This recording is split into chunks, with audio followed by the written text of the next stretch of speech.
Rock and roll, everyone. We are live. How is Yeah, it we are. going? Yeah, how's it going, everyone? I am ND Sean 45, I am Irish Benjamin 57. and together we are the two Irish brothers back with you guys for another great live show. Basically, anything to do to keep ourselves relevant during the off season and somewhat relevant in general, wouldn't you say, Ben? Yeah, for sure. I mean, thankfully we actually got sports galore right now, so we got the NCAA tournament, both men's and women's going um as of today, and then we got Major League Baseball getting ready to start up, and hockey's, in full swing, and um the NFL offseason rolls on. So, we have a plethora of stuff to talk about. So it's pretty exciting. Oh, yeah. And whoever that one person that is watching us right now, thank you for being here. My money is that it's Dwayne. So thank you, Dwayne. um, but let's just dive right in with things. So the NCAA tournament, Ben, I think it's safe to say that pretty much everybody in this country who filled out a bracket is probably throwing it, if they haven't already thrown it, in the wastebasket. Yeah. I mean, where do we start? I mean, let's just start small. I mean, we had the Ohio Bobcats upset the Virginia Cavaliers, and I got to tell you, the Cavaliers, man, they've been on in recent memory. They've been on the wrong side of some pretty bad upsets in the NCAA tournament. I mean, it was them who was the first ever number one seed to get upset by a 16 seed, and now yesterday they go down to the Ohio Bobcats. Yeah. Yep. Yeah, it's been a crazy 2 days for the tournament. 3 days, I should say now. 3 days. We're on day 3. Yeah. It's been a crazy 3 days. There have been upsets galore. I think, upsets always happen. We all know that. I mean, every year one team really shocks the world. But this year, I think it's just the teams that are quote unquote shocking the world are kind of coming out of nowhere. So brackets are definitely getting busted left, right, and center, and nobody's bracket is perfect anymore. No, you were just telling me that you saw a stat that across the country nobody has a perfect bracket. Yeah. At least it depends on what like what website the bracket's through. Yeah. So that's pretty incredible. Pretty incredible. I lost my bracket. My champion is officially out of the tournament. So, it is what it is. I never put money on anything, so I just like seeing upsets. And for me, when I do my bracket, it's more of who I think will win and not who I want to win. So I definitely a lot of times have teams that are upsetting that I wanted them to pull the upset, and nobody in the right mind would pick them. And speaking of that, and we were actually going to talk about this next. You had already gotten started, but hey Ben, were you surprised that Illinois lost? Yes, I was. They were my champion of one of my brackets. So yeah. That bracket is officially destroyed, busted, anything else. So Are we going to see another Sister Jean miracle this year? we might. I mean, Loyola looked really good today. They were fired up. They were making all the plays they needed to make. That defense was stifling. So we'll see, And yeah, I officially looked it up just to make sure. Yeah, Sister Jean, 101 years old, and I don't know if she's been at the game. I don't know if she's able to travel or in a home or just what, but I have a feeling we're going to start seeing some more images of her as this tournament goes on. But then again, it depends who Loyola has next, and of course, we have the other games in progress right now, or going to be in progress. She was in building today. She was at the game. Yep. So, let's see who they got next. Oh, hey, Crimson Brave. Crimson Brave pretty much said what we already did. Everybody's bracket is fucked at this point. Yes, you are 100% right, Crimson. Myself personally, I didn't fill any out. But no, I probably would have failed just like everybody else. And yeah, Dwayne, Alabama won their first game. Yep, they had a nice little win over Iona. So Loyola will get the winner of Oregon State and Oklahoma State. Oh, so either way, that's going to be a tough matchup They for have them. a meeting with not only OSU, but a meeting with a team of orange and black.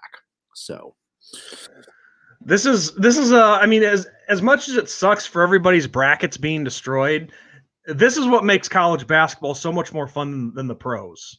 At least yeah. at least the NBA now anyway. I mean, like, back in the day, in the 80s and early 90s, I loved the NBA, but in my opinion, college has gotten just so much better. Takes the cake because there's so much more excitement. People are really into it, and this is what I love about March Madness, baby. I love it. Or actually, I'll pull a Dick Vitale. Oh yeah, this is what I love about the March Madness, baby. Yeah. Was that okay? Yeah, it's pretty good. Just say it, Sean. You sucked at it. You sucked. It was I see pretty that good. look on your Nobody face. You're like, I was looking at scores when you did it's like, Honestly, I was. but then just that look on your face is like, what the hell is Sean doing? Has he No. lost his mind? Well, people could argue that I've lost my mind a long time ago, but no, I just having some fun. I've always liked having fun. Uh, Cole Custer says, I don't think Loyola will get past the Elite Eight. That's very well possible. Yep. I mean, of course, it's just common sense. The farther you go, the harder it gets. Yep. You just don't know. I mean, to say that we could have, you know, um, Oral Roberts in the Sweet 16 and Abilene Christian in the Sweet 16 and Colorado in the Sweet 16. I mean, it's absolutely incredible. So you just don't know. You just don't know. See, so far, those are the two upsets that really shocked the hell out of me. Was Abilene Christian beating Texas. I really didn't see that coming. I mean, I thought Texas would have no problem with them whatsoever.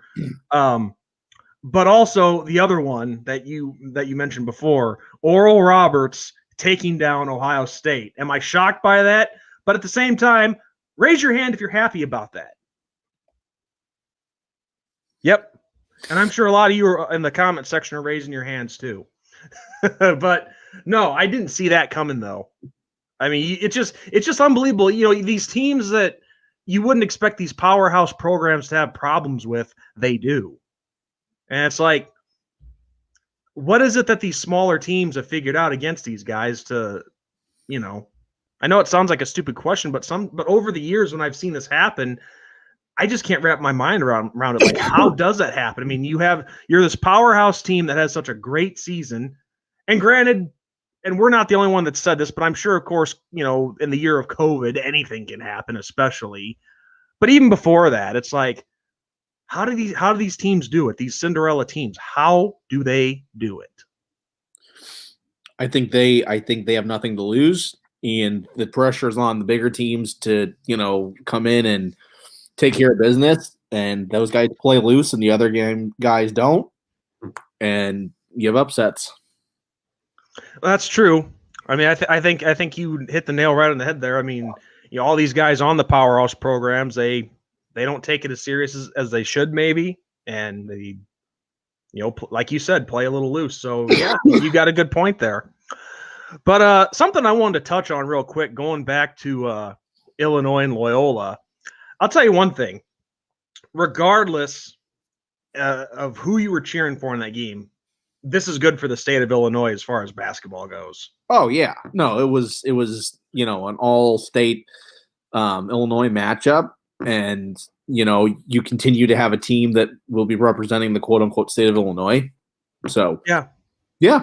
And that's what's see. Here's what the great part of it all around is. You had Illinois, who was a number one seed, and representing the state of Illinois. That's great. But what makes it even better is the fact that in the second round you play a Cinderella Illinois team from Loyola up in Chicago, who has had pretty damn good success of tournament runs recently in recent history. Not only that team upsets the number one seed, and they keep going further in the tournament with a chance to go far. But of course, like we said, we had a comment that someone thinks they won't get past the Elite Eight, which again is very possible. But hey, that's still a pretty deep run if they're able to get that far. So it's I think a lot of people from the state of Illinois are liking this right now. Yeah. So right now, the only game that we have going on in progress, and it just hit halftime, is Syracuse and West Virginia. Last I checked, let me see the updated score here. Okay, Syracuse leads by 6 at halftime, 35-29 over West Virginia. This was this is one of those games that I thought ahead of time could go either way. So far, that is turning out to be the case. I mean, West Virginia has had a great history of basketball. Same with Syracuse. So it just really goes to show how hard it is these games are to pick. And I do believe that's 2 former Big East teams. Yes, Syracuse is in the Big East. West Virginia was in the Big East. Yeah, that's correct. So kind of like a renewal of those matchups. Yeah, because let's see, when Notre Dame back in 2012, when they beat number 1 Syracuse, both those teams were still in the Big East. Yeah, because we saw the collapse of the Big East, and then like Pitt, Notre Dame, Syracuse joined the ACC, and then of course West Virginia joined the Big 12. So yep, they joined the Big 12, and then of course, well, never mind. I was going to say Maryland, but Maryland was in the ACC. What was I thinking? But yeah, I mean, of course, the Big East still exists. It just went back to the way it originally was. Just all the the only thing all the Catholic basketball schools plus a couple others. Now is football. There's no Big East football anymore. Yeah. So, yeah, because people forget, man, Miami used to be in the Big East when it comes to football and stuff. So, yeah. It just funny thing is, it seems like so long ago, but it really wasn't when that was still going on. I mean, the NCAA football game that I'm playing right now, it's the one from 2008. There's still the Big East Conference. Yeah, and it's weird to see Louisville, Miami, all those teams in the Big East, and it's weird that it's 2021. I'm playing that game, and I got to remind myself, oh yeah, there's no more football in that conference. It's all basketball. Yeah. But just a sign of getting older. Yeah. So anyway, so we've covered a lot of basketball right now. One thing that I want to talk about while it's on the top of my mind is some more NFL free agency, particularly the news with my Chicago Bears. So we missed out on trading for Russell Wilson, and we now have Andy Dalton as our likely starting quarterback, unless there's something still in the works, which I don't know. But I'll tell you one thing, and this is the reason I bring this up, is not just to talk about the Bears, but just to get other opinions here.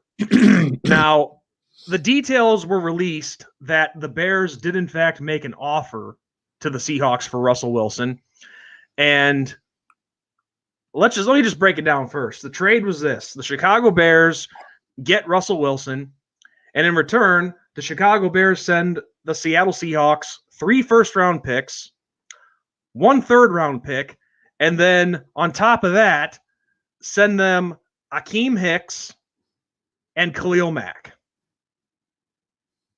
That was what the Bears offered for Russell Wilson.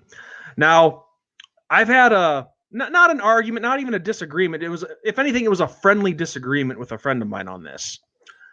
But here's the thing. Russell Wilson is a phenomenal quarterback. I'm not saying otherwise.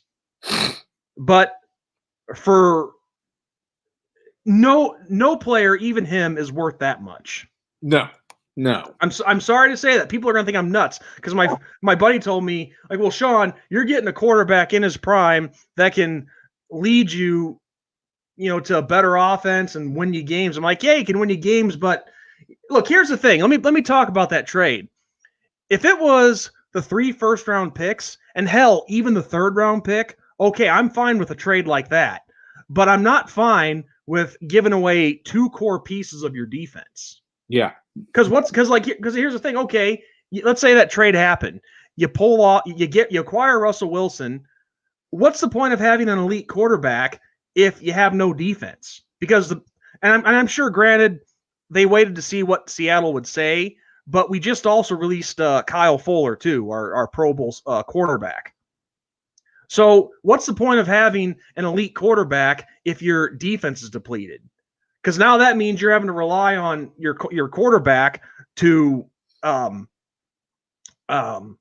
just basically to score. You have to score 40 points a game. You're putting all of it on your quarterback's shoulders, and that, in my opinion, is not the way to go. You need balance on both sides of the ball. I mean, I don't want this to.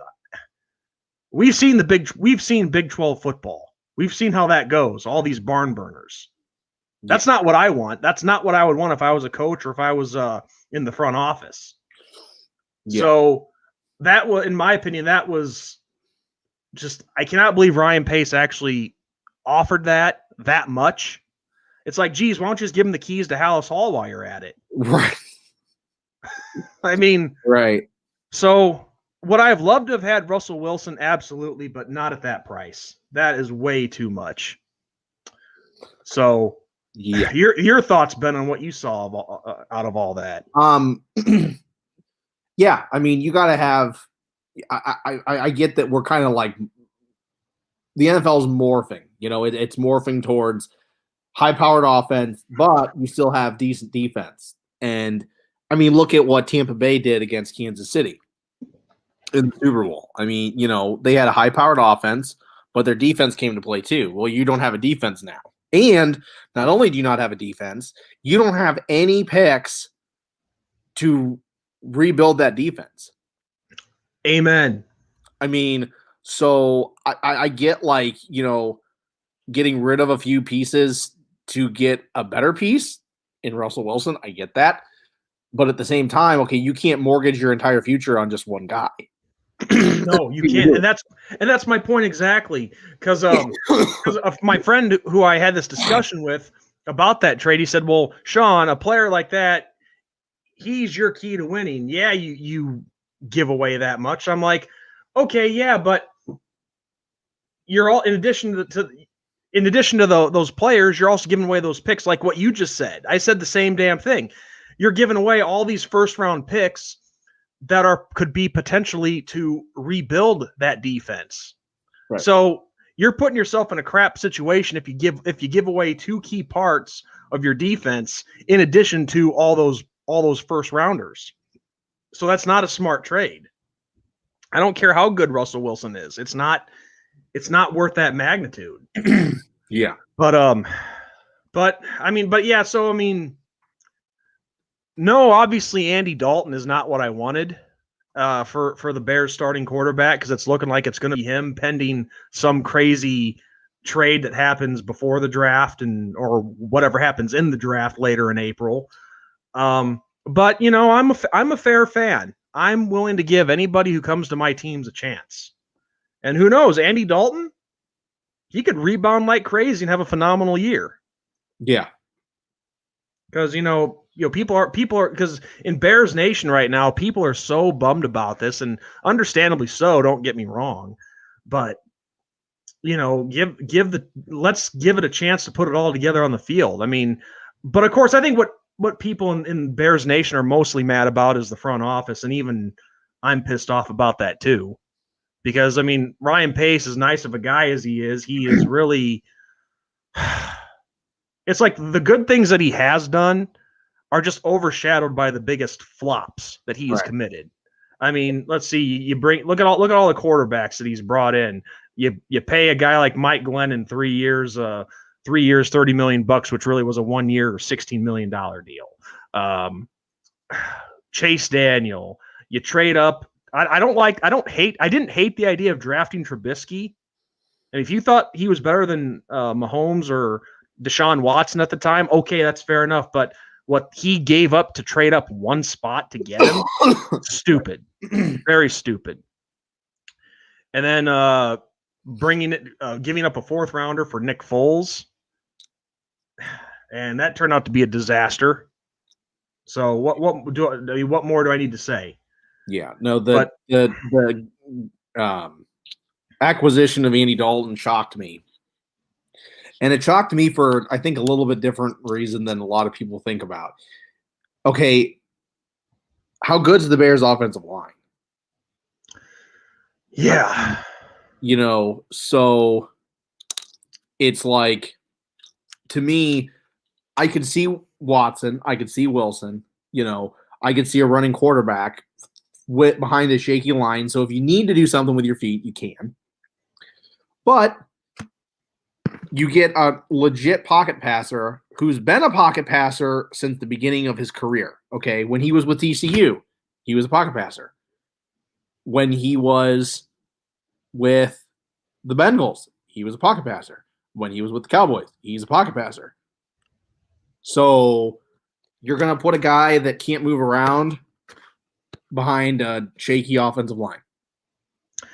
Well, that's the thing. I mean, yeah, you just let a guy. That's a line that does need a lot of work for sure. But let's see. I know you're likely going to have Cody Whitehair playing center. James Daniels, I'm not exactly sure where they're going to put him. But then you got, of course, Notre Dame alum Sam Mustipher and Alex Bars. They're both going to be in there somewhere, which they earned their spots. They did a pretty good job. But I think that's exactly it. If you're going to have a pocket passer, then you better have one hell of a offensive line to protect him. And right now, that Bears line needs some work. And honestly, what I could see happening right now, and this looks just like, in my opinion, the Mike Glennon situation when Pace first signed him to that deal, and then they went and traded up and got Trubisky in the draft in 2017. I could see that being the same thing here. I think what they're going to do is I think Andy Dalton will start for us this season, and then in the draft, I don't know if Pace will trade up for one or they'll take a. I can see one of two things happening in the draft, honestly. They trade up 5 spots to try to get a guy like, I don't know, maybe a Mac Jones from Alabama, maybe maybe that Trey Lance from North Dakota State, but I don't see him falling that far. Jones I could see falling maybe to 15 or 20.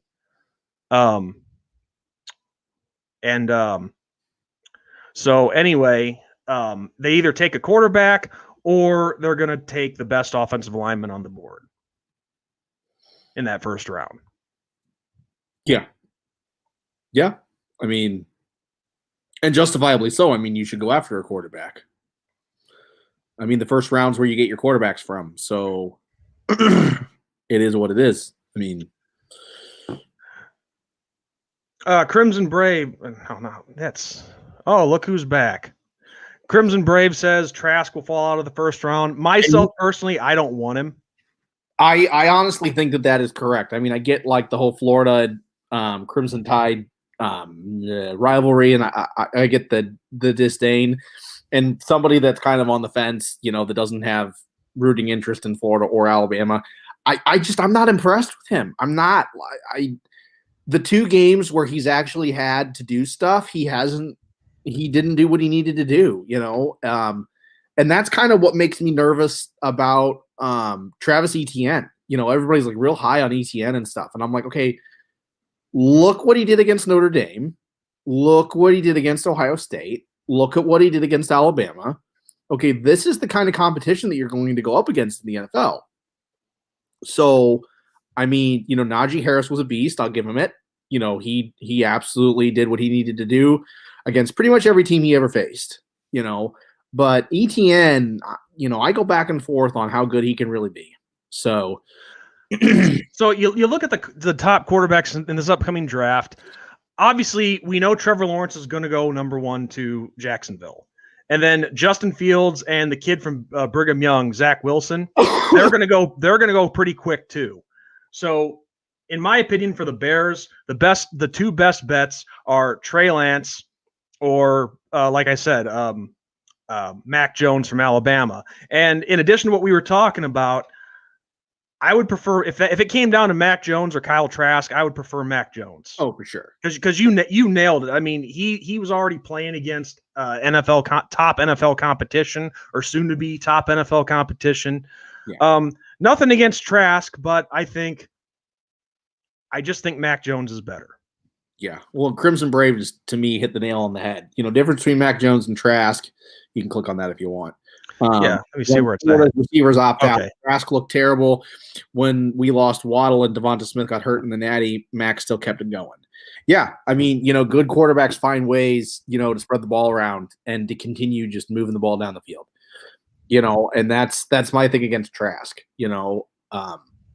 Not that I don't want to see him do well. I want to see all these guys do well. But yeah, that's my thing. All right, and Ben, I gotta take a timeout for a second, and I gotta address this, and I don't know which one it is, whether it's this Jack Cohn's noodle arm or this Jonah Williams, but hey Derek, how you doing? How's it going? Nice to see you back with another lame ass troll account, whichever one it is. Maybe it's both of them. Who knows? Still, nothing better to do than screw with me, right? Really? I mean, still, all this time, nothing better to do. Well, you know what? I'm freaking done with it. And so, Lou, since you're here and I know it's you watching, why don't we just finally settle this like men? So I have a little proposition for you. Derek, I officially challenge you to a fight. Yes, you heard that right. Now, yeah, I've been thinking about this. I've been thinking about it. I challenge you to a fight, but hold on. I'm not talking about some back alley brawl with, knives and broken bottles, things like that. I'm talking you and I doing it legit. We step into a ring, we fight MMA style, and I say no holds barred. Of course, the only exception, no nut shots, no eye gouging, no hair pulling, no biting. And Ben, I don't know why you're laughing. I'm dead freaking serious about this. I'm dead freaking serious about it. Anytime nuts are said, I laugh. Okay. So yeah, those four things. The only thing's not allowed. Basically, I'm talking UFC 1 rules. And if anybody has ever seen clips of UFC 1, you know what I'm talking about. It was no holds barred, different fighting styles. The original one was a tournament, on the same pay-per-view. So, yeah, Derek, if you have the balls to actually confront me face to face, actually step in the ring with me. Don't hide behind your little troll accounts anymore. Don't shoot your mouth off or try to blend in. I know it's you. I'm not stupid. Nobody else here in the comment section that's legit is stupid. So grow a pair and actually face me. And you know what? Here's the thing. Here's the thing. Not only do we step in the ring, but we put this on some kind of pay-per-view format. I don't know what, but I'm sure there's some kind of pay-per-view format where we could do this. Here's what you could do. You could have BVD be the referee, and it could stream on his channel, and he's got that you got to be a supporter to watch this video thing or whatever. So you could do that. Well, that's an option. That's an option. But yeah, we put this on some kind of pay-per-view format like that or something else. I think I did see a program where you could do it. And anybody who wants to watch it, we charge them like, I don't know, $10 or so. And then after that, whoever wins, regardless, every single dollar earned goes to charity. None of it goes in me or Uncle Lou's pockets. All goes to charity. And I had a few in mind. I thought, I don't know, Toys for Tots, St. Jude's Children's Hospital. But you know what? I think one that would be really good, the Wounded Warriors Project. Ooh, that would be good. So we raise all this money for Wounded Warriors Project from this little pay-per-view fight, and I'm sure people would love to watch it. But yeah, to whichever account it is, whether it was that Jonah or this Jack Cohn's noodle arm, don't lie to me, Derek. I know this is you. Does anyone besides Sean think I'm actually Derek? Okay, well, you know what? Prove it. I don't think he's Derek. I think maybe Jonah, but I don't think the Jack Cohen. Well, either one. There's to either one of them. There's the comment. There's the link to our stream. Come in, prove it. Show your face, and I'll apologize. I'll admit that I'm wrong.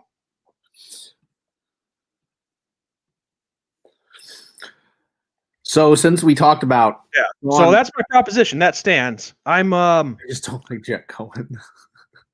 Yeah. The guy is so full of shit.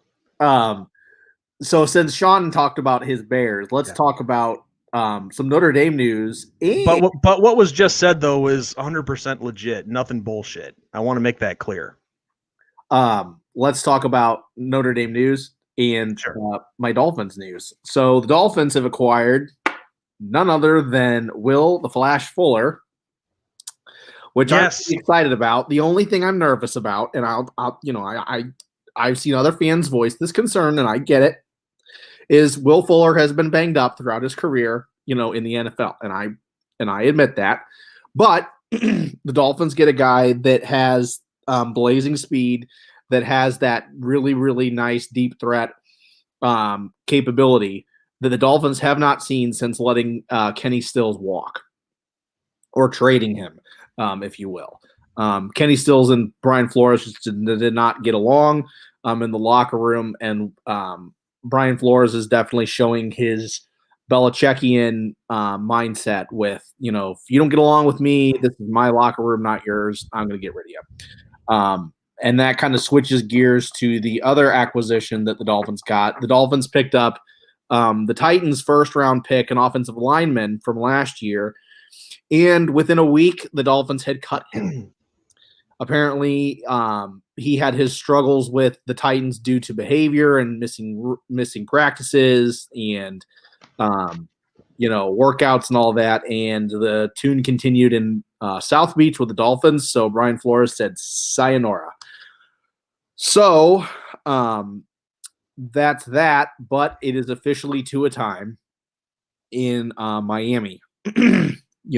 Crimson Brave just said it. Nice and perfect. Good start for building around Tua. Now we just need to pick up either Smithy or Chase at third, or even Waddle or Pitts. Yeah. So the Dolphins have parted ways with Ryan Fitzpatrick. Ryan Fitzpatrick signed with the Washington football team. So the Beard has left the building, and it is now Tua's team, and they have also brought in a veteran. They brought in Jacoby Brissett, who comes over via the Indianapolis Colts. They signed him to a 1-year, $7 million run. Or contract run. What am I saying? The offseason for the Dolphins has been interesting. They've added a few other guys, but they're miscellaneous minor pieces.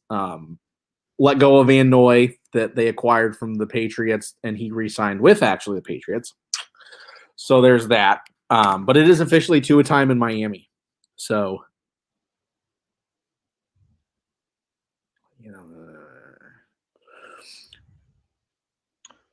So would you guys try to completely revamp the offense at Notre Dame over the offseason, or just add more modern offense to what we already run? I think that they do need to figure something out with the Notre Dame offense, because if you've seen, and Crimson Brave and Dwayne can attest to this, if you've seen Alabama morphed from like a one-back system to not quite, I wouldn't say quite an air raid offense, but a very, very high-powered offense that can score at will. And that's where college football is headed. We are seeing the big teams become not only very good at defense, but very, very, very high-powered in offense. Ohio State took that step too. Ohio State used to be based solely on defense, the silver bullet defense, if you will. And they scored very little points. I mean, if you look at the title that they won against the Hurricanes, they had wins like 12-9 over Purdue. They had wins, 15-10 over Michigan and stuff. There was no high-powered, scoring 45 points a game situation. And Clemson's done the same thing. So Notre Dame has to take that step, because they're still kind of in the past dealing with, okay, we're going to rely really heavily on our defense, and we're just going to kind of dink and dunk down the field to score a touchdown, and it'll take 5-6 minutes. That's not how it goes anymore. No, and look, just to add to that, I'm okay with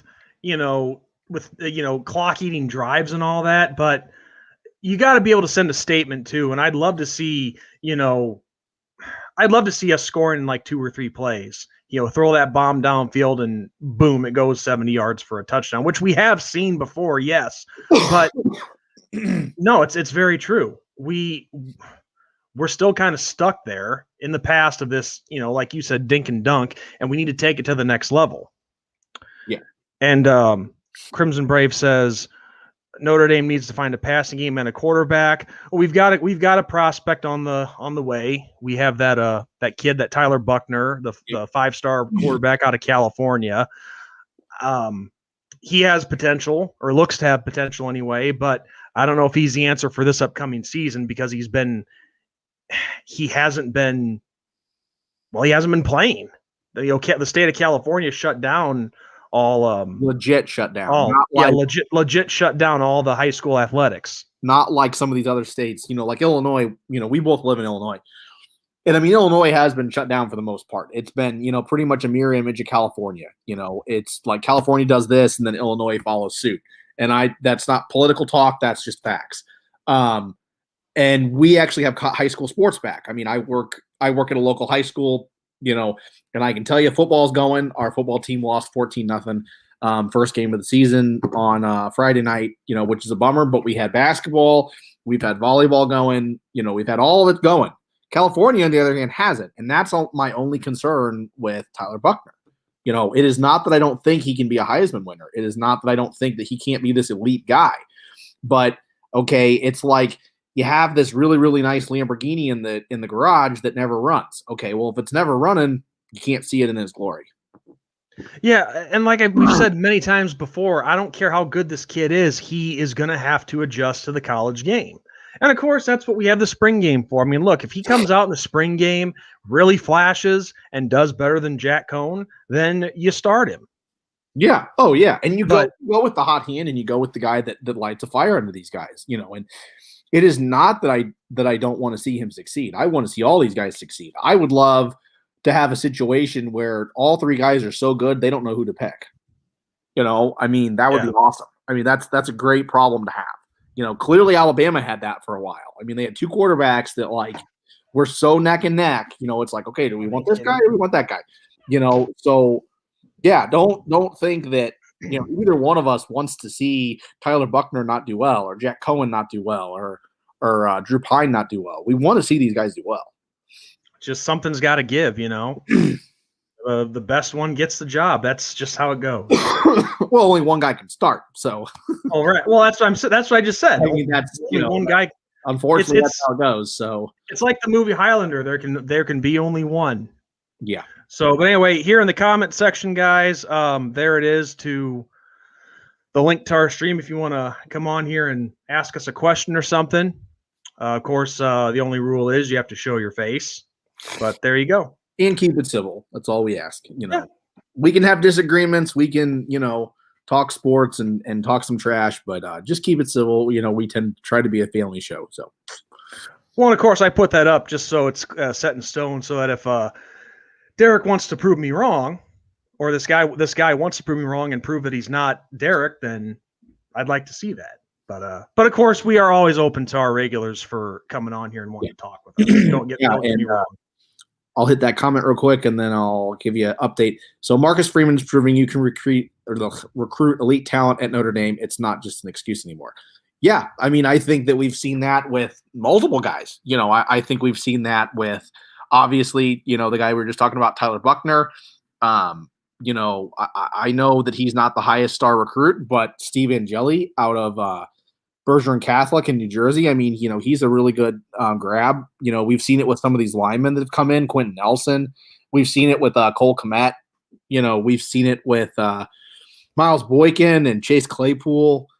So yeah, it's not an excuse. The quote unquote excuse is just Notre Dame can't win the big game. I mean, we've only seen one big win in the last 20 years, I'd say. So, and that was beating Clemson. And to be honest with you, if you want to talk about beating Clemson, Notre Dame, that score should have been way different end result than it was. I mean, Notre Dame had more than enough opportunities to put Clemson completely away, and they didn't capitalize. And that's one of the things that really, really irritates me with Notre Dame. But update on scores real quick. Syracuse 46, West Virginia 39. And Texas Tech has currently taken the lead against Arkansas 23-16. So, yeah. Then let's see. It looks like let's see. Oral Roberts in Florida will be playing tonight at what is that? 6:45, 7:45. Yes. Yeah, it'll be interesting to see that. But yes, seeing Oral Roberts, Jack Cohen, gosh,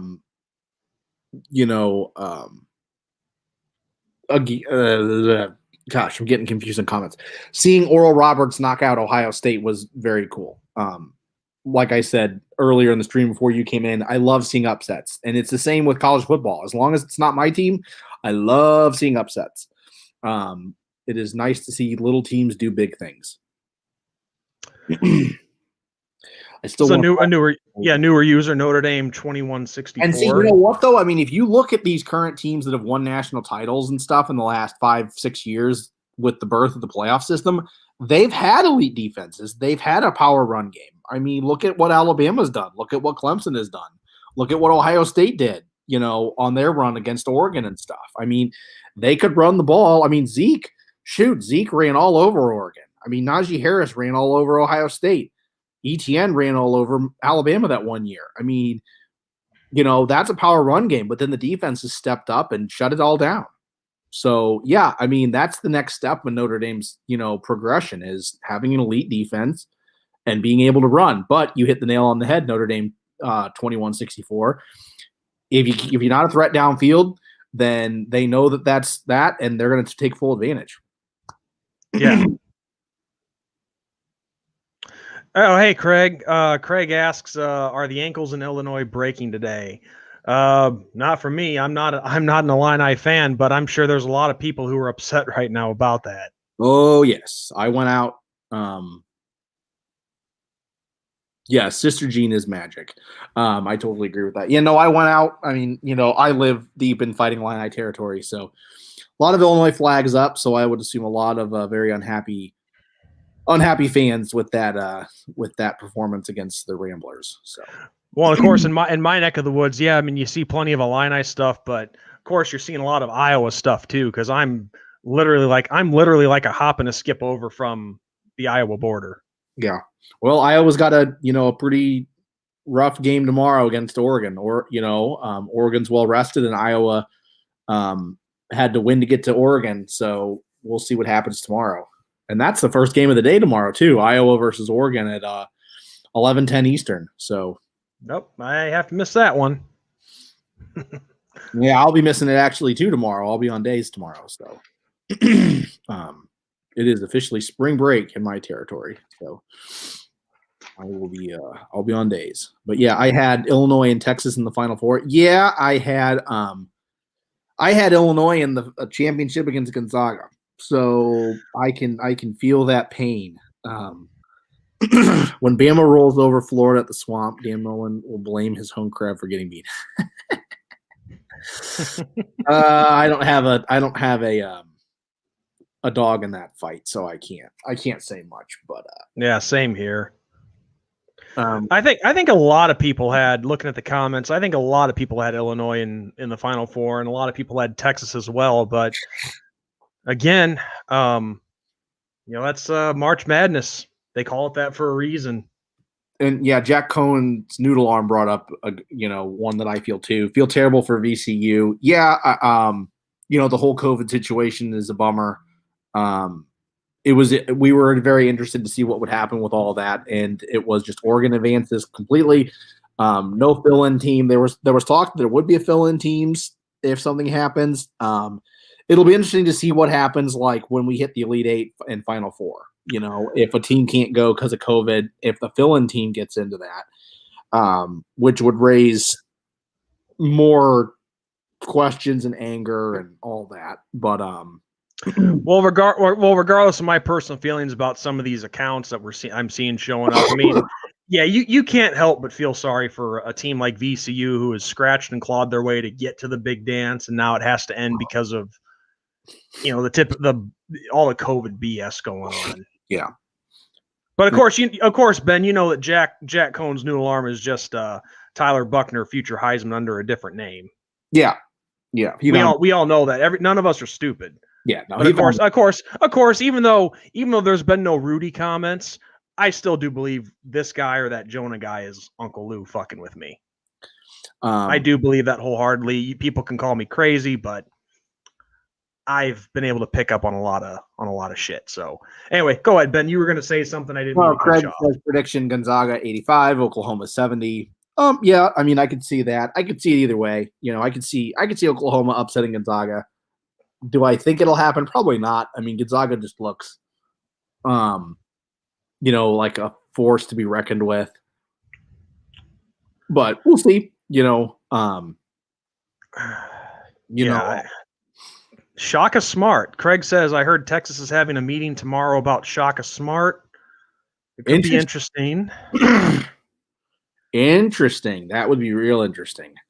And then, Crimson Brave. Watch his press conference after losing to A&M. Guy literally went on about home crowd having a factor in the game, then basically demanded the administration let all the fans in the stands. Yeah, I mean, this is going back to Dan Mullen, right? Yeah, right. But I don't follow Florida enough to even know all of that. I did watch that game, the A&M Florida game. I have said it multiple times, and I'll say it again: the two best teams in the SEC did not play in the SEC championship. It should have been Alabama, and it should have been A&M. I mean, if you want to be completely honest, I get that there's the SEC East and the SEC West, but I think A&M was clearly better than Florida. Not only beating Florida in that first initial matchup, but down the stretch, A&M. Right. First off, a couple things I want to add. Jack Cohn's new alarm. I already posted a link. Prove it to me that you're telling the truth. I can see your face without putting you on the show. So if you show me your face and I see you're not him, then I won't put you on the show. That's a promise. But also, when you're talking about filling the stands and having that be a momentum thing, going back to this is kind of bringing everything all in one here, but the fans filling the stands, the Irish needing to have an elite quarterback and to take us to that next level. But Ben, you said it last week, and we've been saying it for quite a while now. The big thing that basically brings all that together is having an elite fan base. Yeah. We said last week, you talk about, allowing other teams' fans to take over stadiums. I mean, that's just, to me, atrocious. Absolutely atrocious. I will believe that till the day I die. You'd never seen that happen in Alabama. You'd never see that happen at Clemson. You'd never see that happen at Ohio State, even Michigan. For as much as I can't stand them, you'd never see that happen at Michigan. So yeah, I mean, it's, full circle. Home field advantage is the thing. I mean, I don't care, what anybody says. I mean, look at these small little teams that go in and play juggernauts like Alabama and Clemson, and look at what Appalachian State did against Michigan, years ago. I mean, that took a lot of guts. That took a lot of gumption. That took a lot of luck. You're going into the biggest stadium you've probably ever played in. You're going against a crowd that is literally against you, the 12th man, if you will. I mean, that's, is what it is. Hey, Tom Jasper, you can cut the link is right there in the comment section. Come in and tell me. But Crimson Brave, Georgia with JT Daniels would have been much better. It showed A&M didn't really have an offense that had beat a team like Bama. I mean, yes and no. I mean, you just don't know. I mean, I don't think anybody foresaw Utah doing what they did against Alabama. I don't think anybody saw Oklahoma doing what they did to Alabama in the Sugar Bowl, years ago. I mean, it depends on how the cards fall. It really does. Attitude and execution, are huge in football. I mean, we've seen it. We've seen big teams drop to small teams, and we've seen, big teams just absolutely dominate small teams. So you just don't know, but Crimson Brave says, we take over Tennessee Stadium every time we go up there. At this point, it's Brian Denny North. I guess I can take your word for that. I can definitely take his word for that because I say that because I hadn't seen it. I haven't seen the highlights of it. So, but I could see it. I mean, their Volunteers are in a downtime right now, and it's shitty that happens. I mean, obviously, look at us. I mean, we haven't exactly been having shitty seasons, but our fans will still sell their tickets. Yeah. Yeah, but I you need everything. You need a good offense, a good defense, good special teams, and then a great fan base. I mean, yeah, it is what it is. Because I mean, I can tell you one thing. I mean, yeah, people can give the Irish crap because we've gotten to the dance, but we can't just get over that hump. Oh, okay, Tom Jasper. It's a waste of your time, but yet you're here. Or I'm sorry, Tom Jasper. It's a waste of your time, but you're creating troll accounts to come screw with me. So, yeah, you're full of shit, Derek. Put up or shut up. Grow some balls. But anyway, it's like I was gonna say. Yeah, we can't get over that hump on the big stage, but you can't take away all the good things that have happened. I mean, 4 straight 10-win seasons, which we have not. That's the first time we've ever seen that happen in Notre Dame history.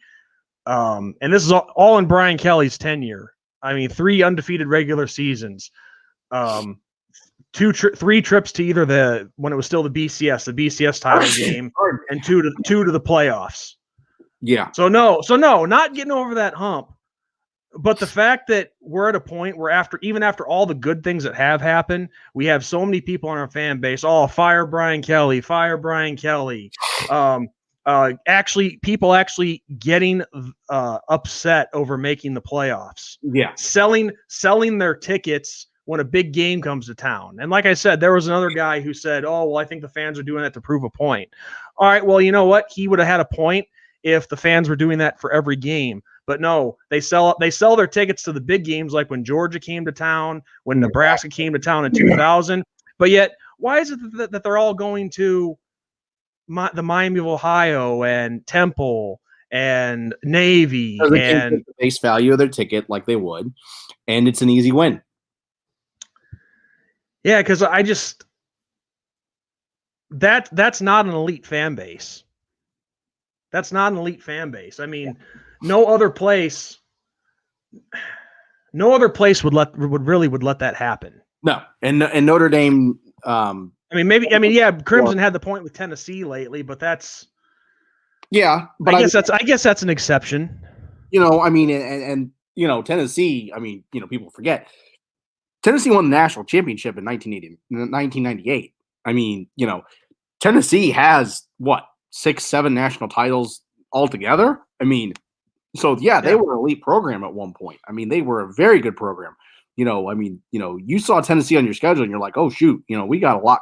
We got to play our game. And it's the same with Alabama right now. I mean, you get Alabama on your schedule and you're like, oh man, we're gonna have to be on our A game if we want to even stand a chance at this. And now Alabama's kind of that elite program of the SEC. So but Notre Dame 21-64 hit the nail right on the head. Notre Dame is as close as you could possibly be to an elite program without actually being an elite program. Yes.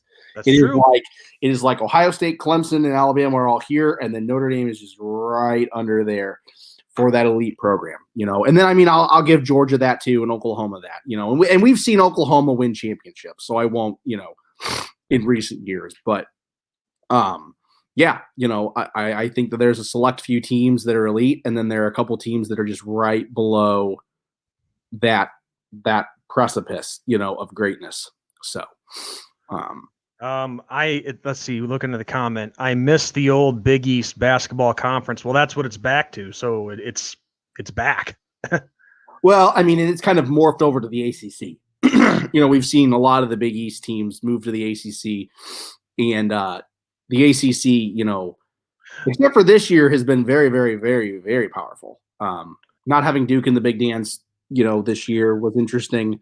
But I mean, you have UNC, Florida State has emerged, Georgia Tech has emerged, Syracuse is good. Well, no, the thing is, like, when the Big East first started back in the day, that's all it was just, the St. John's, Villanova, Marquette, all the Catholic schools, DePaul.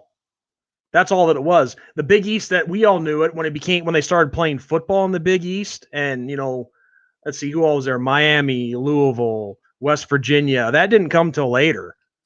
And well, now the Big East is back to basketball only.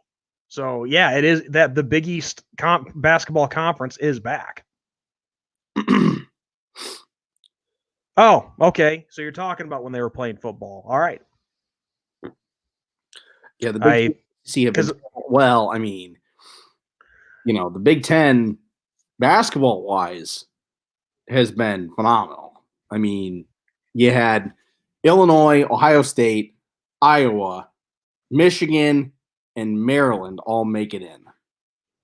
I mean, and not only do you have the teams making it in, but you have two Big Ten teams that are number one seeds in Michigan and Illinois. Now, granted, Illinois lost today, and I'll give them that. Granted, Ohio State got tripped up by Oral Roberts, but the only Power 5 conference, if you will, that has done well, Pac-12's undefeated, and then right behind them is the Big 12. The Big 12 only had one team lose, and that was Texas in the opening rounds. So they were going for a perfect 7-0, and they're 6-1 out of the first two rounds. So can't complain about that. That is pretty impressive. This is a comment that I just caught of Craig's. I have seen Notre Dame play the three service academies, Virginia, Penn State, and Hawaii, and there were a ton of Notre Dame fans. Are you talking about a particular season? I think he just means at their stadiums. And I mean, yeah, but like Notre Dame fans travel, and those are guys that aren't elite teams. I mean, Penn State is the closest out of those five teams that you mentioned. Well, and also when any kind of blue blood program. I mean, and I have no doubt that there were a lot of Irish fans at those games, but they're not taking over the stadium. You're not Beaver Stadium in Penn State. Yeah, I'm sure there were a lot of Notre Dame fans there, but they're not. It's not going to be half Notre Dame, half Penn State in that stadium.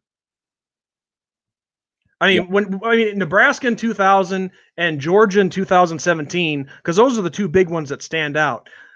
That stadium was half freaking red. Yeah, that's what I'm talking about, and that is an absolute disgrace. Absolute disgrace for a fan base to do. Okay. Yeah. So I mean, yeah, for sure. I mean, for absolute sure. It's that's exactly what we're talking about, Crimson Brave. So let's end the live stream on a interesting note. Okay, so this is more for Notre Dame fans, but the Alabama fans in here can chime in too. Okay, so we have a couple matchups of hated guys for Notre Dame. We got Colorado and Florida State, USC and Kansas, and then LSU and Michigan. Who y'all pulling for?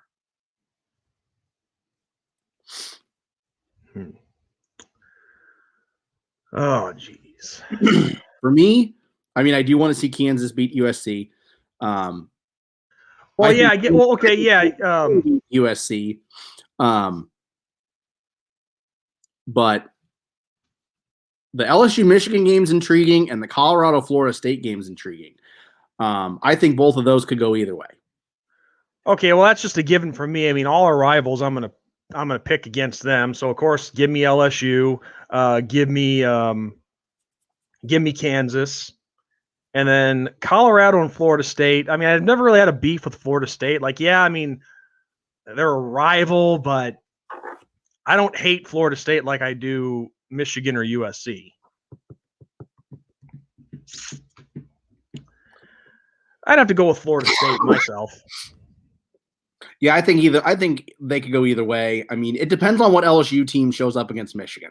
If it is the LSU team that we saw towards the end of that tournament in the SEC, then they could beat Michigan. If it is the LSU team that wasn't like that towards the end of the tournament, then Michigan could walk all over them. Colorado looked impressive in their win yesterday. And Florida State, of course, looked really good too. Don't know. But the other intriguing one is, and I'll make you Alabama guys happy, Alabama and Maryland. And I will go on record saying that I want Alabama to beat Maryland. I can't stand Maryland. I have my reasons.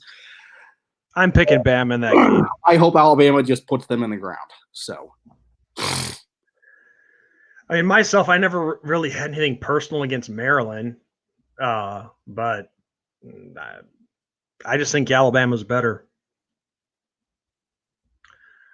Craig Sebring, Tom Jasper, you're drunk. Craig, this is actually most likely another one of Uncle Lou's troll accounts, so it's probably him fucking with us. And pardon my French, I know that's 2 F-bombs. I think I officially put us into the R-rated category. But yeah, I mean, I challenged him already. See, like, he couldn't make it any more self-obvious. I mean, calling them Notre Shame, which I know for a fact he does all the time, which there's a lot of other people who do too, but come on. And a common moniker for rival to say with us. But come on. Okay, the last 2 times that Notre Dame has played LSU, they've beaten them. So there you go. The last time that they were good games too. Notre Dame played Georgia. Both of the games were decided by a field goal or less, so I'll give you that. The only team in the SEC currently that has just had their way with Notre Dame is Alabama. And if you want to be completely honest, Alabama has had their way with just about everybody. So there you go. The last time we played Vanderbilt, we beat Vanderbilt. I mean, granted, it wasn't the greatest performance, but we still beat them. So that's one of the, I want to see it. And people said the exact same thing. If we joined a conference, what would happen? And our only season being in a conference, we had 2 losses.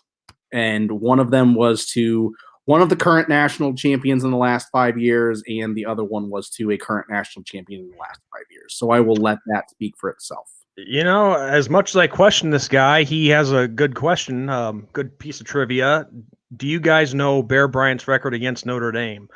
All time from all the teams that he coached at, or just Alabama? With Alabama, he never beat Notre Dame. 0. Okay, because it's like he coached at Texas A&M, and I think he coached at Kentucky before that. So he could have, without looking it up, he could have played Notre Dame before that too. Yeah, but it is what it is. That's the past, and I worry more about the future and what's happening and who the big namers are. And Alabama is the current big namer, and I will give them all the credit in the world. I respect the hell out of their program. I don't like them. That's the crazy thing. I don't quote unquote rival of Notre Dame. It's a blue blood program. I'll give them that. But they have created an absolute dynasty there. It has been amazing to see what Nick Saban has done in the modern era with Alabama, and I will give them that. So, we got our answer. When he was at Alabama, Bear Bryant, he never beat Notre Dame. That part's true. But I was going to say too, that's the thing. I do not hate Alabama. No, and I don't hate the Crimson Tide. I don't have anything against them. It's just the blue blood's going at it. It's like the same with Oklahoma. We don't really have like hatred for Oklahoma in Notre Dame country. It's just the fact that they're a blue blood program. They pushed us around from time to time. We've pushed them around from time to time, and they have a whole bunch of national champions and a very big tradition of winning. The only blue blood program that I will say that Notre Dame really, really despises is Michigan. I mean, that, just everything in general. I mean, Southern Cal, we have a healthy rivalry with. Michigan, it's like war. One that I think one of those rivalries that's really a war too that doesn't get talked about as much, and I think it should, is Michigan State. Yeah, and obviously Ben, I have my personal reasons for that. Anybody who's been watching me for since I started YouTube in 2009 knows about it. But let me just say this: people say that Notre Dame fans are cocky and arrogant, full of themselves, think like they can do no wrong. Well, first off, we know that exists in every fan base, not just us. Yes. But if you're talking just this particular rivalry, oh my Lord, does it exist within Spartan territory? Yes. I mean, let's see, what have those guys, I mean, yeah, I guess you could say they've done more than us. Because let's see, I think they did win the Rose Bowl. And wasn't there another one? Not really. I mean, I know they made the playoffs once. They've beaten and that's really it. I mean, yeah, they made the playoffs once and they got shut out. I think it was by Alabama. I forget which year it was. I think it might have maybe 2014, 15. I could be wrong. I think it was the first ever playoff, I think. Okay. All right. No. It wasn't the first one. Well, regardless, whichever one it was, they got blown out. And I'm pretty sure it was by Alabama. I think it was the second one. The second one was them against Alabama because the first ever playoff was won by Ohio State, and Ohio State beat Alabama to get into the championship, and then they beat Oregon, and Oregon shredded Florida State in their opening round, and then it was Ohio State and Oregon. So I'd say, yeah, probably the second one, which was Alabama against Michigan State, and like you said, I think it was like a 42-0 blowout. So, okay, yeah, 38-0 to Alabama in 2015. But anyway, yeah, so they had that appearance, and was that what bowl game was that when they lost 38-0 to Alabama? Was that?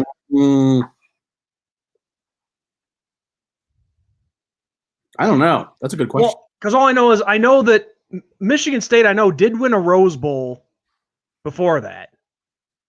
Before they made a playoff appearance. And then I could be wrong, but I think they did beat Baylor in the Cotton Bowl in the playoff era too. Okay, so both their NY6 appearances were, yeah, both their NY6 wins were in the Cotton Bowl. Okay. All right. So anyway, what the point that I was going to make is, okay, yeah, you could say that Michigan State has done more than us in recent history. Yes, because they've won a Cotton Bowl. They won a Rose Bowl. They did make an appearance in the playoff and got blown out. But yeah, overall for a long time, they haven't really done squat. No different than us, except they've had their success a little more recently than us. Yeah. So does that make sense? Yeah, of course. But overall as a program, they don't. Yeah, they really had no room to talk. But yeah, so the point is, they really have nothing to be arrogant about either. And yet they're some of the most arrogant people that I've ever seen in my life, and I've experienced that firsthand. So I mean. Yes, I do remember that, and Jack Cohn's noodle arm. I hope you are legit and that you're not the devil. But the only reason I suspect you is you brought the devil up last week in a comment before I even said anything, and why would you even bring him up? Yeah. So I mean, I like to give people, when we have people show up, I like to give everybody the benefit of the doubt. But it's, you can't help but notice certain things. But yeah, no, real quick, that Tom guy is definitely could be, yeah, Tom Jasper could definitely be the devil. That Julian or whatever his name was, that could be that could be him as well. And yeah. But I'm not stupid. And the thing is, I have friends who watch our streams, and Ben, you know this too. I have friends that watch our streams. They don't necessarily comment here, but they let me know when they think the piece of shit has shown up. Yep. So it's not like I go into these streams hoping to, talk about that piece of crap. Yeah. So, but yeah, I think one last thing we should wrap up the show on is here in I know you wanted to wrap it up before, Ben, but we had Illinois high school football get underway this weekend, and so one thing that I was really excited about to see is my high school alma mater, Geneseo. They are now going to, or well, they have gone to an RPO offense and left the wing tee behind. We unfortunately lost 21-14 to Galesburg. Mm. But I will say this, though, despite all the mistakes that I saw, because you got to remember when you're running a certain offense for your whole life, then when you suddenly switch to a new one, it's going to take some time. Yeah. But I will say this: it was weird seeing the Maple Leafs come out of a shotgun formation every play, calling the plays at the line of scrimmage. I'm not used to that, because when I was playing, it was all huddle, line up, down, ready, set, go, no shotgun whatsoever. Hardly ever any passing. But even with the loss and all the mistakes that I saw us make, I think the RPO is going to be great for that program. Yeah, it's exciting.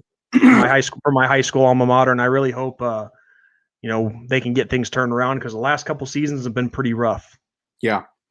We the school that I work at, they ended up having to move the game to one of our local colleges' fields because of how much rain we've had. The field was just drenched. And it was one of those situations where they did not want to just absolutely destroy that field in game one. It would take years to get it back and all that. So they ended up playing at one of the local colleges. And it was actually pretty cool to see that happen, because when you talk rivalry, it's the East Side team versus the West Side team. And they both, bring the crowds out. So, oh yeah. And of course, the bad guys won. They thorn in our school's side. Every year they seem to find a way to win the game. Last year it was a 21-14 victory, come from behind 9-2. So this year it was 14-0, unfortunately. So, well, the thing is, for all of you who are out of state, which I think is pretty much everybody in the comment section, everybody watching, just to fill you in, what's going on with Illinois football is, obviously we're playing in the spring, and every school gets to play 6 games, and there is no state finals, no state tournament. And to tell you the truth, Ben, I'm not sure if the schedule that we're playing now for all of our teams, I don't know if there's even a conference championship at stake. I think all the games are just bragging right games, essentially, but they will count for the teams, the record books. Yeah, that's the same here. That's the same, situation here. It's just a regular season. There's no, there's going to be no tournament, if you will, and all that. So I still wish that they could have at least, played for a conference, a conference championship that you could put on the history books. Yeah. Well, we're playing some teams that are in lower levels than us, and that's just because of the local area. I mean, we're playing one of our private Catholic high schools, and they're 2 divisions lower than us. So it's just because of the oh, that's how it works. The COVID year and travel and all that, keeping everybody in the same general vicinity, So see, that's actually, Ben, that's actually not an unusual thing, because see, to fill everybody in, we have, I'm sure it's different in your guys' state. You guys could have, district scheduling and whatnot and all this, but in the state of Illinois, there's 8 classes. Of course, 1A being your very small farm towns of like 1,000 people or less, and then of course 8A being your Chicago schools and the Chicago suburbs and so on, to give you an idea. You actually see that happen quite a bit, where teams will play, schools will play other schools that are like a class or 2 below them. Yeah, because like you got some schools that they play. Some schools, for example, they play primarily a 5A schedule, but then they'll play in the 4A playoffs just because of school enrollment. Right. Yeah, no, this year is just interesting because that hasn't happened for the school that I work at in years. So, yeah. But, well, actually, Craig says there are 6 classes in Pennsylvania. We actually used to have only 6, believe it or not. And then we added 2. Yeah, we added 2, and then that actually helped expand the playoffs, because see, usually, at least from Illinois' point of view, the bubble used to be that you had to finish 6-3 to even have a shot at the playoffs. But now these days, 6-3 pretty much guarantees you a playoff berth. 5-4, you're on the bubble. Yeah. So adding 2 classes helped open that up to a lot of teams that didn't usually make the playoffs. Yeah. So, but yeah, Ben, interesting stream to say the least. You know, I think it went pretty well. A lot of good discussion. An official challenge has been laid on the books. Mm-hmm. And even though I'm laughing, I, like I said, dead serious about that. But yeah, so anything else you'd like to add? I got nothing, Sean. All right. Well, as usual, thank you everybody for showing up. It's unfortunate that all the naysayers have to show up as well, but regardless, we enjoy doing the show for you guys and putting it on. So on that note, I am ND Sean 45. I'm Irish Benjamin 57. God bless, good night, and go Irish. Go Irish.